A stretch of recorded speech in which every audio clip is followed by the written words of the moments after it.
હમણાં રૂપાલા સાહેબ એમ કહેતા હતા કે ભૂલ મેં કરી છે તો મોદી સાહેબનો વિરોધ કરવો એ મને યોગ્ય નથી લાગતો. તો અમે જ્યારે શરૂઆત કરીને ત્યારે માત્ર ને માત્ર રાજપૂત સમાજની એક જ માંગ હતી કે રૂપાલા ન જોઈએ અમારે, અને એના માટે અમે 19 દિવસ સુધી આંદોલન કર્યું. અમારી બહેનોએ જોહર કરવા સુધીની હદ સુધી પહોંચી ગયા હતા. તો ભાજપવાળા એમ સમજતા હતા કે આ તો 25-50 જણા છે રાજકોટવાળા અને એ કરે છે, બાકી આમાં કોઈ આખું ગુજરાત સામેલ નથી. તો આમાં આખા ગુજરાત સામેલ છે એ બતાવવા હતું રાજકોટમાં મહાસંમેલન કર્યું. 6-7 લાખ માણસો ભેગા થયા.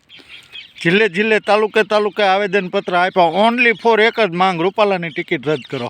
ભાજપ હારે અમારે કાંઈ વાંધો નથી, ન માને. રૂપાલા તો લડશે જ.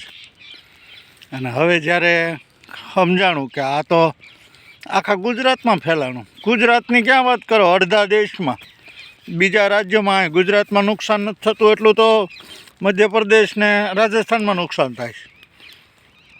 તો હવે હું કહેશ ખબર કે મેં ભૂલ કરી છે તો મારો વિરોધ કરવો જોઈએ, મોદી સાહેબનો વિરોધ ન કરવો જોઈએ.